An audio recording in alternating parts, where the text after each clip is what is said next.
Radhe Radhe everyone, मैं हूँ स्पर्धा और आप सभी का स्वागत है मेरे यूट्यूब चैनल स्पर्धास क्रिएटिव लाइफ में। आज मैं आपके साथ शेयर कर रही हूँ मकर संक्रांति से एक दिन पहले यानी कि 13 जनवरी के शाम का ये ब्लॉग। और अभी मैं लग चुकी हूँ मकर संक्रांति की तैयारियों में, जिस ओकेज़न पर हमारे घर में तरह तरह के लड्डूस बनाए जाते हैं, तो मैं उसे ही बनाने की तैयारी कर रही हूँ। मैंने गुड़ को क्रश करना स्टार्ट कर दिया है। आपके घर में जो सबसे तेज़ नाइफ़ हो, चाकू हो, उसका इस्तेमाल करें। मैं आपको बताऊँ कि जो भी लड्डूस हम बनाते हैं ना, उसमें माप का, सही क्वांटिटी का अंदाज़ होना बहुत ज़्यादा ज़रूरी है। और सही क्वांटिटी को अंदाज़ करने के लिए गुड़ का क्रश्ड होना बहुत ज़रूरी है, तभी आप अंदाज़ कर पाओगे। वैसे तो बड़े बुज़ुर्ग पहले यूं ही गुड़ से अंदाज़ कर लिया करते थे, मेरी नानी भी किया करती हैं, बट मैं इस तरह से क्रश करके करती हूँ एंड देयर आफ्टर मैं माप भी लेती हूँ, क्योंकि मुझे उतनी प्रैक्टिस है नहीं। तो सारे गुड़ को मैं अच्छी तरह से क्रश कर लूँगी और छोटे छोटे टुकड़ों में यूँ तोड़ लूँगी। बाकी तो ये पिघल ही जाएंगे जैसे ही कढ़ाई में आएंगे। सबसे पहला काम आप ये करें कि अपने बनाने की जगह यानी स्लेब वगैरह को अच्छे से साफ़ कर ले, क्योंकि अधिक क्वांटिटी में बनाने के कारण से चीज़ें इधर उधर बिखरती हैं। तो आप नीचे से आराम से उठा सकते हैं, स्लेब पर से, आई मीन टू से स्लेब पर से उठा सकते हैं। तो अच्छे से सफाई कर लें। सबसे पहले मैंने यहाँ पर सोचा कि मैं चूड़ा के लड्डूस बनाऊँ, यानी कि लाई बनाऊँ, चूड़ा के लाई। तो यहाँ पर मैं माप रही हूँ। उसके लिए मैंने बॉल लिया है, एक कटोरी ली है, और मैं देख रही हूँ कितनी कटोरी मेरे पास, कितनी क्वांटिटी में यहाँ पर चूड़ा अवेलेबल है। तो ये 3.5 कटोरी के लगभग है। एंड मैं आपको बता दूं कि चूड़ा और मुरमुरे यानी कि मूढ़ी, दोनों की जब हम लाई बनाते हैं ना, तो जो हमारा रेशियो होता है वो 3:1 का होता है, यानी कि 3:1 का होता है। अगर 3 कटोरी मूढ़ी है या हमारे पास चूड़ा है, तो हमें 1 कटोरी के करीब गुड़ का इस्तेमाल करना होता था। यहाँ पर है टोटल 3.5 कटोरी चूड़ा के। तो यहाँ मैं 1 कटोरी भर के गुड़ और उसके साथ में बाद में 1 चम्मच और ऐड कर दूंगी, क्योंकि 3.5 कटोरी है टोटल। तो ये 3:1 का रेशियो हमें मेंटेन रखना पड़ता है। सबसे पहले हमें पैन को गर्म करना होगा। पैन में ना ही बनाए तो अच्छा है, क्योंकि हम अधिक क्वांटिटी में बनाते हैं और जब मिक्सचर को मिलाते हैं ना, तो इधर उधर काफ़ी गिरने के चांसेस होते हैं मिक्सचर के। 1 चम्मच के करीब आप घी का इस्तेमाल करें। घी ज़्यादा ना इस्तेमाल करें, अदरवाइज़ जो लड्डूज़ हैं वो भी खरने लगेंगे। और जैसे ही घी आपकी मेल्ट हो जाए, तो आप गुड़ को उसमें डाल दें। और जितनी भी प्रोसेसिंग आपको करनी है सभी लो फ्लेम पर ही होंगी। फ्लेम हाई ना करें, क्योंकि इससे क्या होता है, गुड़ अधिक जल्दी ही मेल्ट हो जाता है। साथ में जो लड्डूज़ बन के आते हैं ना, वो भी काफ़ी कड़े बनते हैं। तो जैसा मैंने आपके साथ शेयर किया था कि 3.5 कटोरी चूड़ा है मेरे पास, तो मैं 1 कटोरी एंड देयर आफ्टर 1 चम्मच और मैं ऐड करूँगी इसमें गुड़।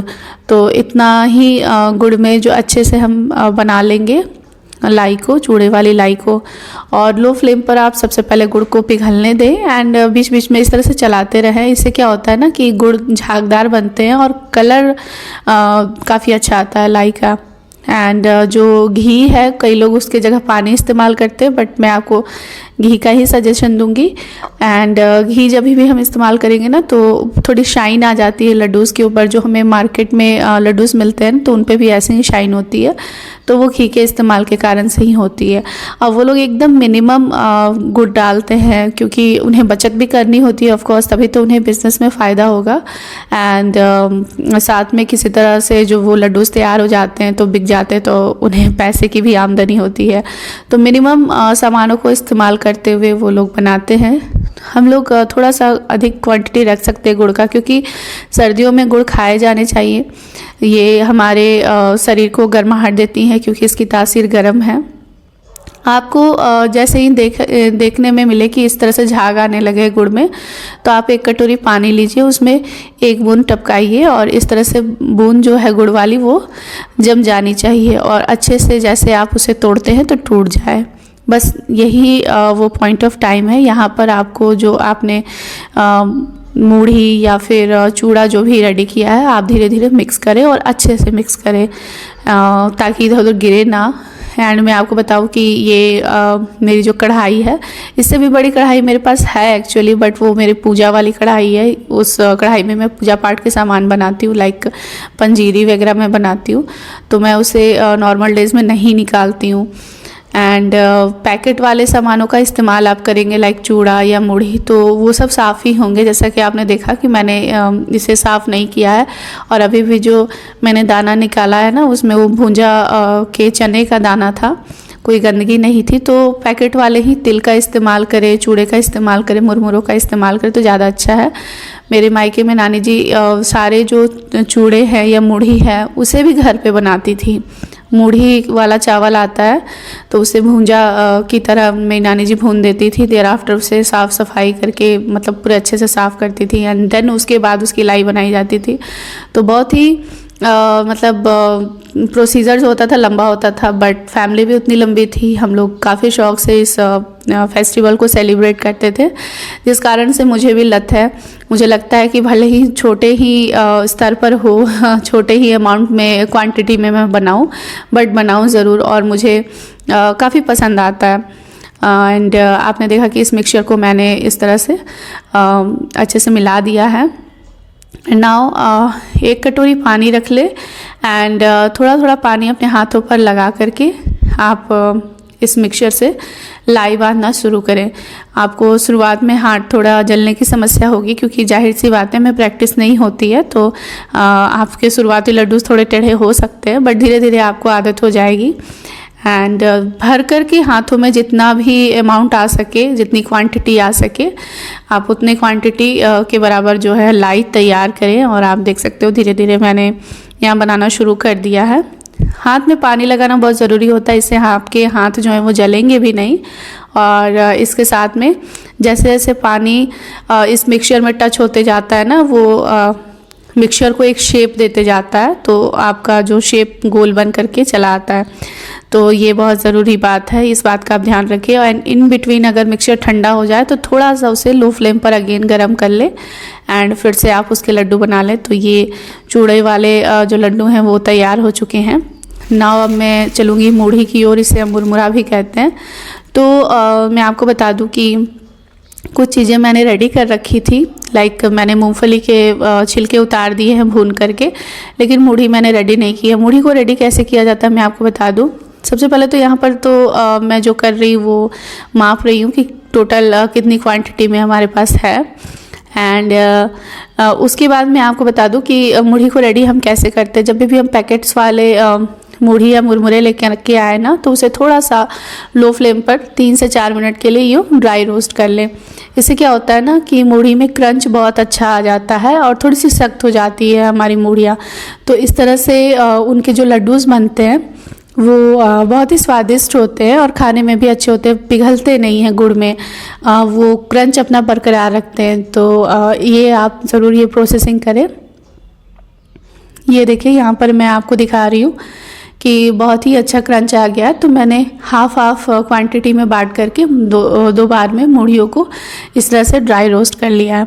नाउ मैं अगेन उसी कढ़ाई का इस्तेमाल करूँगी। कढ़ाई की हालत तो ख़राब हो ही रही है, बट क्या कर सकते हैं, जब बनाना है तो बनाना है। इसमें भी जो गुड़ और मुढ़ी का रेशियो होगा वो 3:1 का ही होगा। 3 भाग में अगर मुढ़ी है आपकी तो 1 भाग में आप गुड़ का इस्तेमाल करें। उसी तरह से पिघलाएं लो फ्लेम पर, एंड देर आफ्टर इसे अच्छे से मिक्स करें। तो मैं आपको बता दूं कि इसमें मुढ़ी जो है वो थोड़ी पफ़ी है और अमाउंट भी ज़्यादा था, मतलब ज़्यादा क्वांटिटी में थी, तो मिलाना मुश्किल हो रहा है। तो आप चम्मच की सहायता से भी इसे मिला सकते हैं। थोड़ा थोड़ा करके मिलाएं कि गिरे ना। थोड़ी मुझे यहाँ परेशानी हो रही है मिलाने में। तो जैसे भी आपको सूटेबल लगे, आपको गैस के ऊपर लगे सूटेबल, या फिर आप थोड़ा स्लेब पर उतार लें अपनी कढ़ाई को, एंड देन मिलाने की कोशिश करें। तो इस तरह से आप मिलाएं। एंड नाउ मैं देखिए इसे नीचे उतार करके चम्मच की सहायता से मिलाऊंगी, और थोड़ा थोड़ा लड्डू बनाते हुए या लाई बनाते हुए मैं इसकी क्वांटिटी को कम करूंगी, सो दैट कि अच्छे से बाकी चीज़ों को मिला करके बाकी मिक्सचर को मैं लाई बना सकूं। तो जैसा मैंने कहा कि मुझे लाई काफ़ी पसंद है। एंड ये जो मुढ़ी वाले और चूड़े वाले लाई होते हैं ना, पूरा फुल हैंड के बनते हैं। इनकी साइजेस जो होती है बड़ी बड़ी होती है। गांव में जो हमारी नानी दादी लोग इसे बनाती हैं, वो लोग के हाथ काफ़ी बड़े होते हैं, मेरी हथेलियाँ छोटी हैं, उतनी बड़ी नहीं है, तो बड़े बड़े लाई बनते हैं। और जब मकर संक्रांति आ जाती है तो मकर संक्रांति से पहले जो लाई बनाए जाते हैं ना, और वहाँ का नाश्ता क्या होता है मैं आपको बता दूँ कि इस तरह से लाई को 1 या 2 लाई को सुबह सुबह फोड़ करके थोड़ा सा उसे क्रश कर दिया जाता है, एंड उसके ऊपर दही या दूध डाल करके यही नाश्ते में दिया जाता है। तो यहाँ पर चूड़ा और मुरमुरे वाला जो पूरा जो क्वांटिटी था, पूरा मटेरियल था, मैंने ख़त्म कर दिया, साथ में गुड़ को भी ख़त्म कर लिया। इन बिटवीन मेरे हस्बैंड आ गए हैं ऑफिस से और गजक लेकर आए हैं और काली वाली तिल अगेन लेकर के आए हैं। ये सफ़ेद तिल तो थी मेरे पास, काली वाली नहीं थी, और मकर संक्रांति में स्पेशली काली तिल ही ज़्यादा इम्पॉर्टेंट होती है। तो पहले मैं सफ़ेद तिल का इस्तेमाल कर रही हूँ, तो सफ़ेद तिल अधिक नहीं है, 1.5 कटोरी ही थी, तो मैंने आधी कटोरी मूंगफली के दाने इसमें मिला दिए, तो 2 कटोरी के लगभग हो गए। और इसकी इसका जो मतलब अनुपात होता है, रेशियो होता है, मैं बता दूँ थोड़ा अधिक होगा। जैसे कि 2 कटोरी तिल है ना, तो यहाँ पर मैंने 1.25 कटोरी गुड़ का इस्तेमाल किया है। ये तो हो गई लड्डूस की बात। 1.25 कटोरी आप इस्तेमाल कर सकते हैं, या 50-50 ऑलमोस्ट रेशियो मान के चल सकते हैं। लेकिन अगर आपको इसकी चिक्की बनानी है या पट्टी बनानी है, तो आपको जितना आपके पास तिल है उतना ही आपको गुड़ का इस्तेमाल करना होगा। तो मूंगफली की चिक्की बनाए या फिर तिल की चिक्की बनाए तो बराबर बराबर मात्रा में गुड़ और मूंगफली का इस्तेमाल करें, या गुड़ और तिल का इस्तेमाल करें। और अगर आप इस तरह से लड्डूस बनाते हैं तो 50-50 ऑलमोस्ट आप रख सकते हैं। तो मैंने यहाँ पर 2 कटोरी तिल का इस्तेमाल किया है, मतलब मूंगफली के साथ में 2 कटोरी हुआ था टोटल, तो मैंने 1.25 कटोरी के लगभग यहाँ पर गुड़ का इस्तेमाल किया। अब देखिए इसके जो साइज़ होते छोटे होते, तो आपको क्या करना होगा, 1 स्पून डाल देना होगा, और एक बारी में जितना भी स्पून में ये मटेरियल आ रहा है उतना ही आपको लड्डूस में इस्तेमाल करना होगा। इससे क्या होगा कि जितने लड्डूस बनेंगे सभी एक साइज़ के बनेंगे और थोड़े छोटे साइज़ के बनेंगे। तो ये देखिए 1 स्पून में जितना मटेरियल आ रहा है मैं उसी से लड्डूस को बना रही हूँ। मेरे हाथ थोड़े जल रहे हैं, और मैं बताऊँ कि मुझे गर्मी एकदम लग रही थी यहाँ ठंडी के मौसम में भी, और मैंने स्वेटर वगैरह उतार दिया, जल्दी जल्दी बनाना शुरू किया, और काफ़ी मेहनत भी लग रहा था ऑफ कोर्स।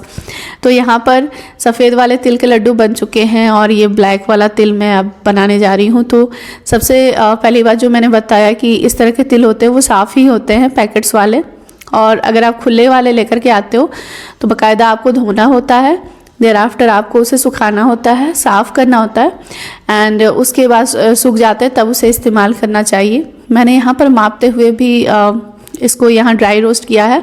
सफ़ेद तिल को भी मैंने पहले से ही ड्राई रोस्ट कर लिया था 2-3 मिनट के लिए, और उसके बाद मैंने उसके लड्डूस बनाए हैं।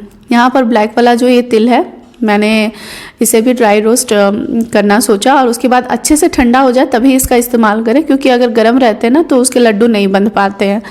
तो इस बात का आप ध्यान रखें।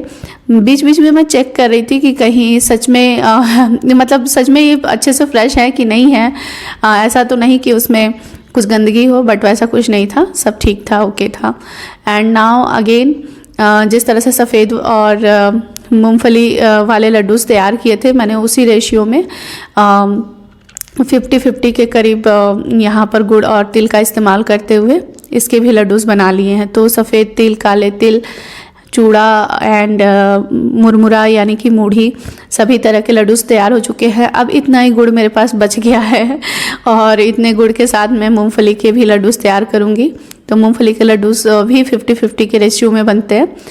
तो इसके बाद इतनी मूंगफलियाँ बच गई है, मैं आए दिन व्रत करती रहती हूँ, तो ये मूंगफलियाँ काम आएंगी, या फिर बाद में भी मैं बना लूँगी। फ़िलहाल तो गुड़ है ही नहीं, तो मैं क्या करूँ। और किचन की हालत देखिए कितनी ख़राब हो चुकी है। मेरी हालत भी अच्छी खासी ख़राब थी, और जाहिर सी बात है रात का भी खाना बनाना ज़रूरी था।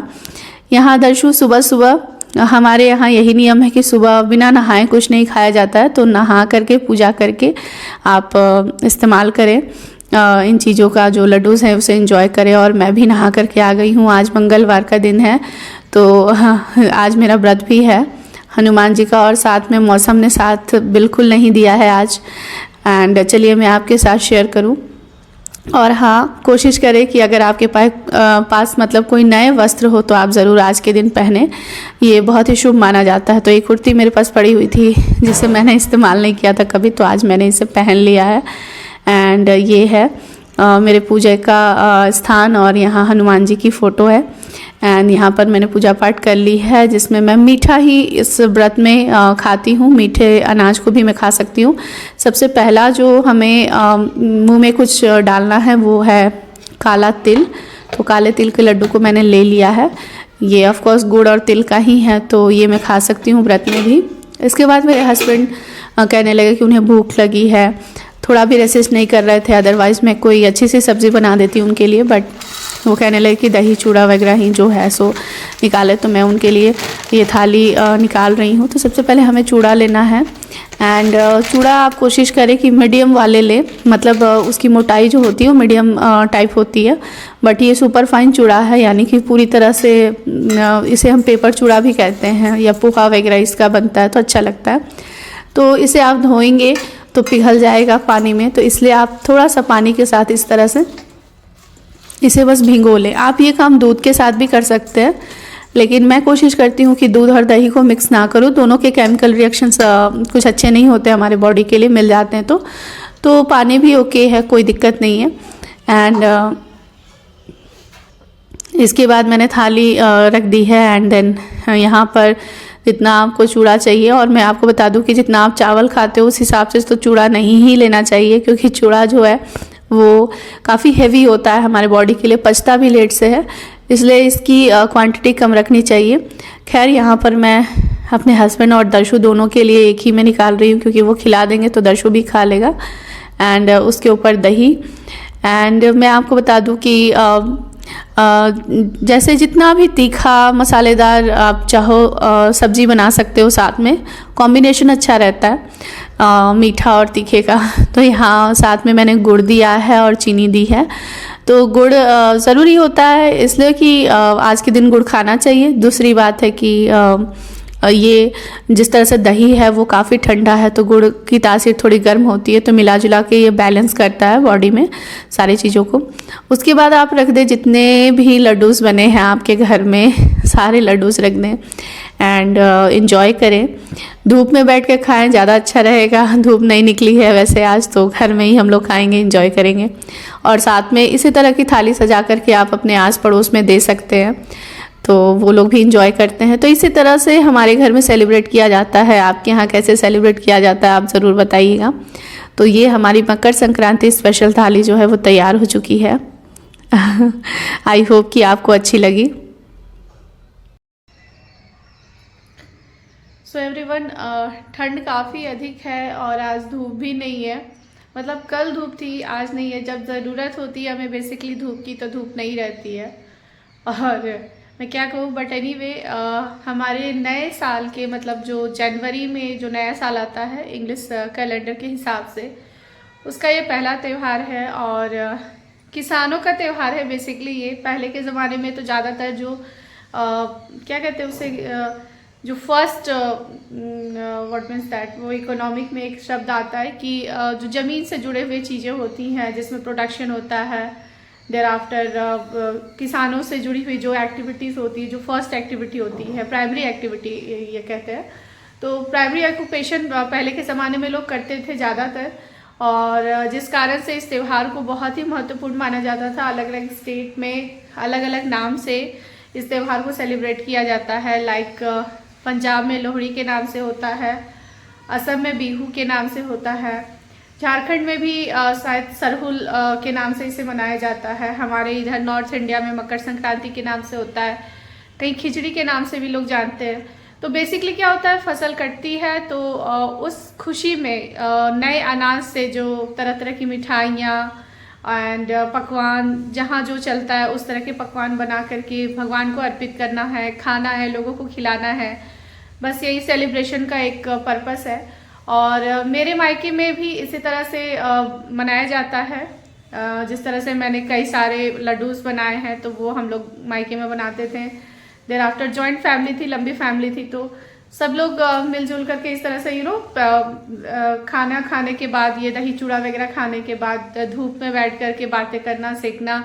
धूप उस दिन खाना मिनिमम ही बनता है, तो सभी लोग एंजॉय ही करते थे। तो इस तरह से सेलिब्रेट किया जाता था। अब धीरे धीरे ये सारे कल्चर जो है, मैं क्या कहूँ कि कुछ लोग अब बनाना प्रीफर नहीं कर रहे हैं, तो सेलिब्रेट करना भी वैसा नहीं हो पा रहा है।